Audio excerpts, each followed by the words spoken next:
यसअलूनका अनिल अनफाल कुलिल अनफाल लिल्लाहि वर रसूल, वो तुमसे सवाल करते हैं या करेंगे, ये दोनों माने होते हैं इसके। अनफाल का तो उन्हें बताओ कि अनफाल जो है वो अल्लाह और उसके रसूल के लिए है। ये अनफाल क्या है? हमारे यहाँ तकरीबन सब ने इसका तर्जुमा किया है माल गनीमत जंग में। अब इसी सूरत के अंदर क्या कहा, इसके अंदर इस आयत में क्या कहा कि वो अल्लाह और रसूल के लिए है, यानी उसमें से जाने वालों को, जंग में शरीक होने वालों को कुछ नहीं मिलेगा। अल्लाह और रसूल का मतलब अल्लाह के हुक्म के मुताबिक रसूल जैसे भी इस्तेमाल करेंगे उसे, दिन के कामों में इस्तेमाल होगा या ज़रूरतमंदों के लिए होगा, जंग में हिस्सा लेने वालों के लिए कुछ नहीं इसमें। और इसी सूरत की आयत आगे आ रही है, इसी सूरत में आगे आएगी जहाँ माल गनीमत का जिक्र है। वालमू अन्नमा गनीम, तुम गनीमत लफ्ज़ आ रहा है, सुन लो और जान लो कि ये किसके लिए है। वो पूरी एक लिस्ट है कि इनका खर्च कहाँ होगा, माल गनीमत कहाँ खर्च होगा। उसमें माल गनीमत के अंदर ये बताया कि अल्लाह और रसूल का हिस्सा उसमें भी है। अल्लाह के हिदायत के मुताबिक रसूलुल्लाह सल्लल्लाहु अलैहि वसल्लम खर्च करेंगे, जैसे समझेंगे, जहाँ समझेंगे। भाई ज़ाती तो वो लेते नहीं थे। मदीने में सिर्फ एक घर था आखिरी जहाँ फाके रह गए थे, जब ज़कात लेने वाले भी मदीने में नहीं बचे थे, जब दुनिया से तशरीफ़ ले गए इस हालत में गए थे। तो अपने लिए तो रखते नहीं थे, उम्महातुल मोमिनीन भी नहीं रखती थी। जो कहीं से आता था वो फ़ौरन तक़सीम होता था। जो अल्लाह ने चाहा, जैसी अल्लाह की मर्ज़ी हो, उसकी रोशनी में रसूलुल्लाह सल्लल्लाहु अलैहि वसल्लम को खर्च करने का इख्तियार होगा। उसके लिए बताया माल गनीमत का कि वो उसमें से 20वां हिस्सा यानी 20% जो है वो उधर जाएगा माल गनीमत में से। और बाकी भी ऐसा नहीं कि जिसने जितना चाह फिर तो लूट हो जाएगी कि मैं ज़्यादा ले लूँ और मैं ज़्यादा ले लूँ। बाकी फिर कुरान ने बताया दूसरी जगह पर कि जैसे रसूलुल्लाह सल्लल्लाहु अलैहि वसल्लम फिर बताएंगे वैसे तकसीम होगा, उनके हाथ में आ जाएगा कंट्रोल। 80% डिस्ट्रीब्यूट होगा उन लोगों में जिन्होंने हिस्सा लिया, और 20% वो जैसे चाहेंगे स्टेट की मसलहतों के हिसाब से या ज़रूरत के एतबार से वहाँ खर्च करेंगे। 20% यहाँ कुछ नहीं है। ये कहा कि तुम्हें इसमें शिरकत करने वालों को कुछ नहीं मिलेगा। तो ये दोनों अलग चीज़ें हैं। अनफाल माल गनीमत नहीं है। मालूम नहीं है क्यों शुबा हुआ और क्यों धोखा हो गया हमारे तकरीबन तमाम मुफस्सिरीन को कि यहाँ तर्जुमा सब ने माल गनीमत किया। इसी सूरत में जब वो आ रही है और वहाँ हेड अलग है, तकसीम कैसे होगा उसकी तफसील है लंबी। यहाँ बस बता दिया कि नहीं, बस ये तो सारा का सारा नहीं जाएगा। इस सूरत में है जंग से मुताल्लिक़। सूरह अनफाल तकरीबन बड़ा हिस्सा इसका, इसके बाद सूरह तौबा का काफ़ी हिस्सा जंग से मुताल्लिक़ है। जंग के अहकामात, कोड ऑफ कंडक्ट, ज़ाब्ते अखलाक, वो सारी चीज़ें जो हैं वो इसके अंदर आई हैं। तो ये अनफाल भी जंग से ही रिलेटेड है, वार से या युद्ध से। ये 3 चीज़ें हैं। इनकम यानी मुसलमानों के हाथ जो कुछ आए, जिनके बारे में बताए कैसे तकसीम होगा, इसमें तुम्हें कंपलसरी कुछ देना है। ज़कात तफसीलात बहुत सी आप लोग जानते हैं और बहुत सी अपने मौके पर आ जाएंगी। जुमे के खुतबे में आई थी, बाद और मौक़ों पर आई है। ज़कात कैसे कैसे तकसीम होगी। अपनी आमदनी का एक हिस्सा लाजमी देना है उन लोगों को जो पॉवर्टी लाइन से नीचे है या कुछ और हेड है जहाँ पर वो ज़कात तकसीम होगी। तो कुरान ने स्पेसिफिकली बता दिया कि ये कहाँ कहाँ डिस्ट्रीब्यूट होगी, तकसीम होगी। उससे अलग ऐसा नहीं है कि हर खैर के काम में खर्च कर लें उसको। और बाकी कमाने वाले, बाकी जितना बच रहा है वो उनकी मर्ज़ी, अपने ऊपर खर्च करें, अपने अल्लाह की रहमत है, उसकी बरकत है, वो उससे और आगे इन्वेस्ट करें। तो ये तो है ज़कात। अब ये मैदान जंग से मुताल्लिक़ है कि मैदान जंग में माल गनीमत हाथ आता है। जहाँ फ़ौजें जीते यहाँ भी तो आता है। भाई कोई मुल्क जीतता है, जब कोई भी मुल्क जीतता है तो उसको तमाम एसेट्स मिल जाते हैं ना, उनके जो फ़ौजें हट जाती हैं, उनका सरमाया और एसेट्स। तो ये ऐसा नहीं है ये तसव्वुर के साथ ये कुरान ये बता रहा है कि उनका माल लूट लो, और ये मुसलमानों को बताया जा रहा है, कुरान बता रहा है कि जंग करो, माल लूट लो। जंग होती है, क्यों होती है, क्या असबाब है, कुरान ने तो बड़े कोड ऑफ कंडक्ट रखे। अलग अलग मुल्कों के अपने अपने होते हैं, अपने इंटरेस्ट और मफाद के लिए हमले कर देते हैं। दुनिया के बड़े बड़े हिस्से को गुलाम बना लेते हैं। जो हमले करते हैं जब, तो उसमें जो विक्टोरियस होता है, जो विजेता होता है, जीतने वाला, उसके हाथ सारी चीज़ें आती हैं। वो हारी हुई हथियार भी आते हैं, जो कुछ वो टैंक और दूसरी चीज़ें छोड़कर भाग जाएं, वो हथियार भी आते हैं, उनका मालो दौलत भी आता है, तमाम चीज़ें आती हैं। तो वो शुक्रिया के साथ उन्हें वापस थोड़ी कर देते हैं कि उनके मुल्क को भेज दिया कि लीजिए ये आप छोड़ के भाग गए थे। भाई ये जीतने वाले का होता है तो पूरी दुनिया में ऐसे ही होता है, हर मुल्क के अंदर। ये जहनों के अंदर आना और डालना अलग से ही डाला जाता है कि वो लूटने के लिए, देखो माल लूटने के लिए कुरान में भी जिक्र है, लूटना नहीं। जंग के तो अपने ज़ाब्ते हैं कि जंग कब होगी, वरना जंग नहीं होगी।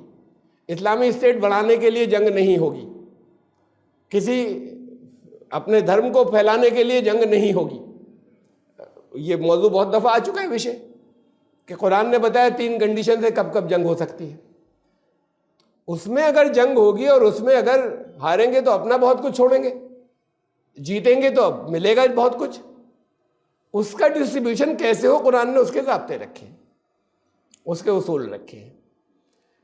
मुल्कों में फ़ौजें होती हैं, बहुत से मुल्कों की फ़ौजें होती हैं। यहाँ पर एक आर्मी है हमारी, इस आर्मी को सैलरी मिलती है, फ्रंट हो या ना हो, ये अपनी बैरकों में रहते हैं। यानी लड़ाई जो है वो अगर 30 साल तक नहीं हुई तो जितने भर्ती हैं उसके बाद तो रिटायर हो जाएंगे ना।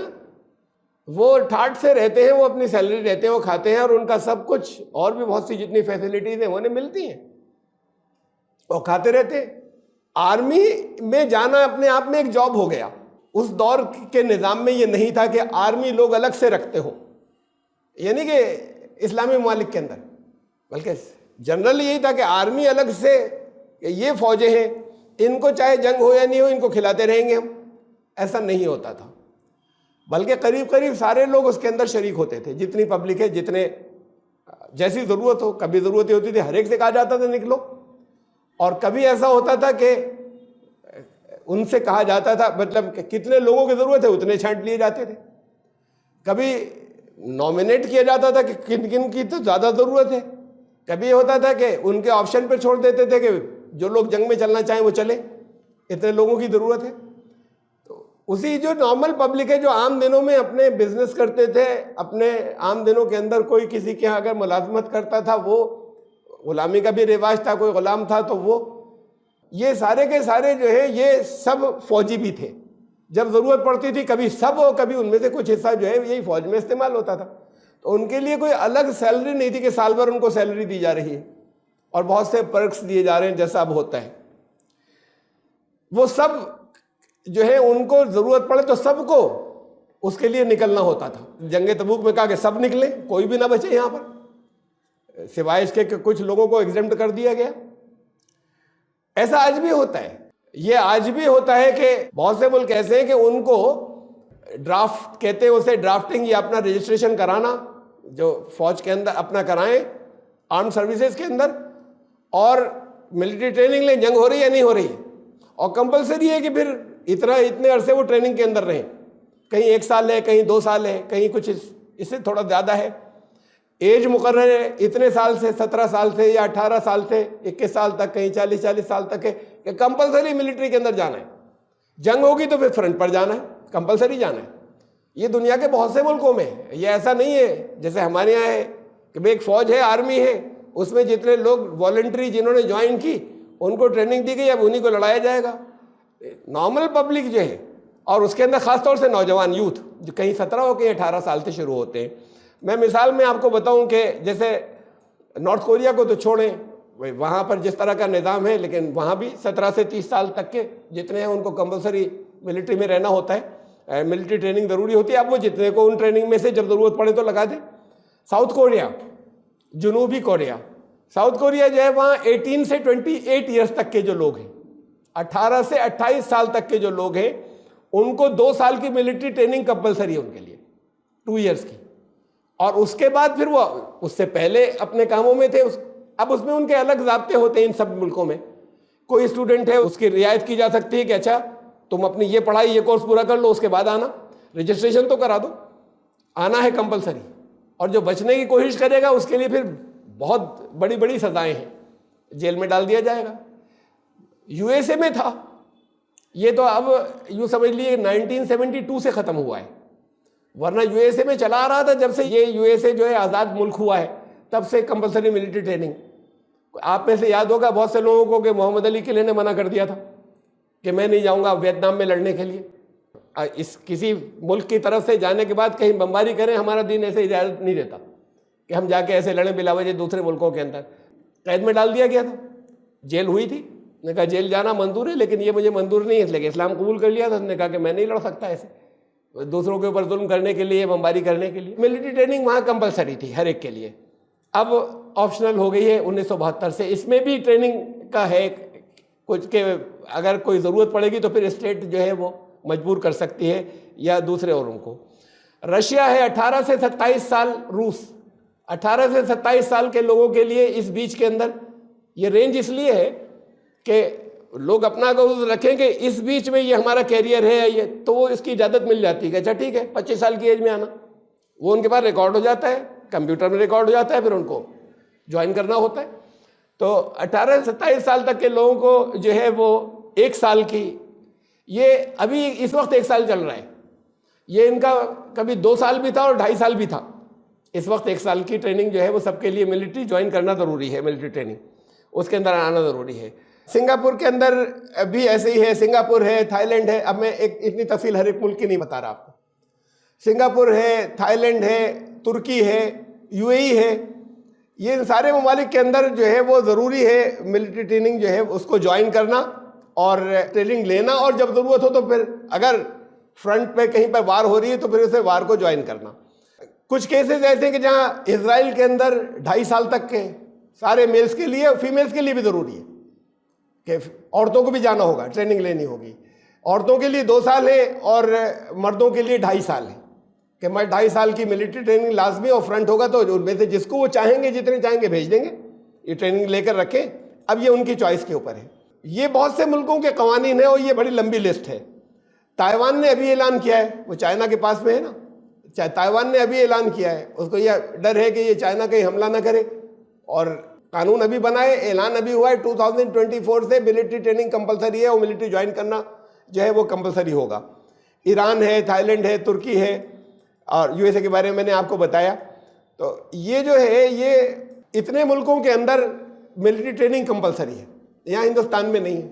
तो अब जब ये लोग जाकर लड़ते हैं, उनको ये इतना फ़र्क ज़रूर है उस दौर में इस दौर में कि कंपलसरी तो है बाज़ जगह सबके लिए, पूरी आबादी के लिए, जवानों के लिए, यूथ से लेकर जो जवान है वहाँ तक के लोगों के लिए। बाज़ जगह 40 साल 41 साल तक के लोगों के लिए कंपलसरी है कि इस बीच में मिलिट्री ट्रेनिंग कंपलसरी है। अगर फ्रेंड जिनका नाम लिस्ट में है, जितने फौजियों की ज़रूरत होगी, इनमें से जिसको भी कॉल करना चाहेंगे वो कॉल कर लेंगे। तो अब ये इल्ज़ाम जो है ये इस्लाम पर रखा जाता है, कुरान पर रखा जाता है, मुसलमानों के ऊपर रखा जाता है कि सब इनके यहाँ तो वो सब जंगजू ही हुआ करते थे।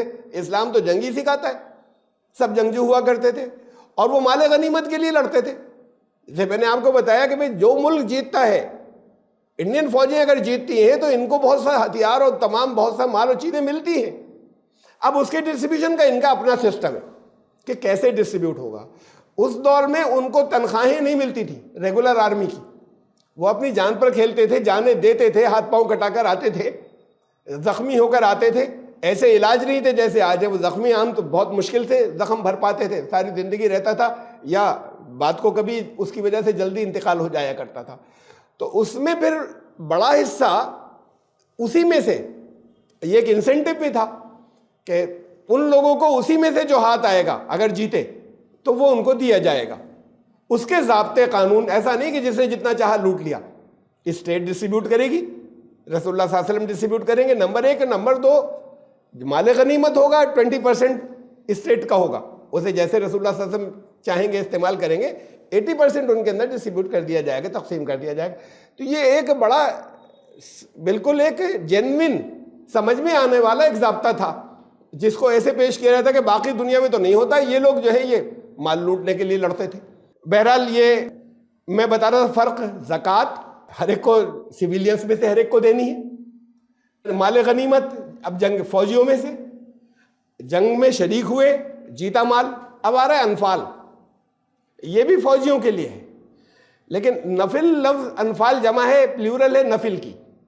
नफिल का मतलब है एक्स्ट्रा, जैसे आपके नमाज में नफिल एक्स्ट्रा, और नमाज में असल में ये सुन लीजिए अलग से एक बात आ गई तो, कि असल में शरीयत में फ़र्ज़ के अलावा सब एक्स्ट्रा हैं। सारे नफिल हैं। ये जो सुन्नत मौक़िदा और ये सब कहीं कुरान हदीस में नहीं है। सुन्नत मौक़िदा और सुन्नत गैर मौक़िदा मुस्तहब, ये सब कहीं कुरान हदीस में नहीं है। जो फ़र्ज़ है वो अल्लाह के मुकर्रर किए हुए। उसके बाद रसूलुल्लाह सल्लल्लाहु अलैहि वसल्लम ने रिकमेंड किए नमाज की मुख्तलिफ रकातें, वो सब नफिल हैं, यानी एक्स्ट्रा। अब उस नफिल में किसकी कितनी ताकीद की थी उन्होंने, किसी की ज़्यादा की थी, किसी की कम की थी, उस लिहाज से जो रसूलुल्लाह सल्लल्लाहु अलैहि वसल्लम के फरमानों के मुताबिक या अमल के मुताबिक जो कुछ मिलता है, बाद के फ़ुक़हा ने ग्रेड्स बना दिए उन्हीं नफिल के। कुछ का नाम खाली नफिल रहने दिया है आखिरी कैटेगरी का, बाकी के ये सुन्नत मौक़िदा हैं, इसकी बहुत ताकीद की थी, ये वाजिब है, ये गैर मौक़िदा है। तो बहरहाल मैं ये बता रहा था, नफिल कहते हैं एक्स्ट्रा, अनफाल उसकी जमा है। तो अनफाल उसकी जमा है एक्स्ट्रा, यानी एक्स्ट्रा का मतलब ये है कि ये बग़ैर मेहनत के हाथ आ जाए। जंग नहीं हुई, वो छोड़कर भाग गए थे, उन्होंने वैसे ही सरेंडर कर दिया, जंग नहीं हुई, लड़ना नहीं पड़ा, एक भी किसी का खून का कतरा नहीं गिरा। अब जितना आया वो सब एक्स्ट्रा, इन्होंने कोई मेहनत नहीं की, गए थे जरूर। उनका ये सब अल्लाह और रसूल का, इसमें तुम्हारा कुछ नहीं, तुमने इसके अंदर जंग नहीं की थी। तो ये सारा का सारा स्टेट को जाएगा जो उसमें आएगा। फिर अनफाल में ही वो चीज़ें भी आ जाएंगी, गिफ्ट्स आए, दूसरी कौमों ने, दूसरे मुल्कों ने कहीं गिफ्ट्स दिए, तहाइफ आ रहे हैं किसी शाह की तरफ से, तो एज गिफ्ट्स जो चीज़ें आती हैं वो भी सब एक्स्ट्रा है, जिसमें इन्होंने कुछ नहीं किया, वो सब स्टेट का। अब यहाँ पर क्या होता है, हमारे यहाँ कहीं राष्ट्रपति भवन में सजा दी जाते हैं, कहीं प्राइम मिनिस्टर का हो जाता है, कहीं प्रेसिडेंट का हो जाता है, जैसा कहीं भी होता है। वो जो कुछ आया करता था वो रसूलुल्लाह सल्लल्लाहु अलैहि वसल्लम के घर में तो कत्तर नहीं जाती थी। वो सब लोगों को कैसे तकसीम करेंगे इसे वो बेहतर समझते थे, और वो से उसका वो डिस्ट्रीब्यूशन करते थे, कहाँ कैसी ज़रूरत है स्टेट की ज़रूरत के एतबार से। ये है अनफाल। तो इन तीनों के अलग अलग यूज़ बताए हैं। तो ये अनफाल और गनीमत एक चीज़ नहीं, हमारे सब लोग तर्जुमा इसका अनफाल का माल गनीमत कर देते हैं। तो अब जो गनीमत से ज़्यादा है, माल गनीमत से ज़्यादा, जो बग़ैर मेहनत किए हाथ आ गया है, वो उनके बारे में तुमसे पूछेंगे इसका क्या होगा, तो कहना इसमें तुम्हारा कोई हिस्सा नहीं, तुम्हारी मेहनत इसमें नहीं लगी, तुमने इसके लिए अपने हथियार नहीं उठाए, हमने जंग नहीं की। तो ये सारा का सारा स्टेट का है, अल्लाह के हुक्म के मुताबिक जैसे रसूलुल्लाह सल्लल्लाहु अलैहि वसल्लम चाहेंगे वहाँ पर इस्तेमाल करेंगे। कुलिल अनफालु लिल्लाहि वर रसूल।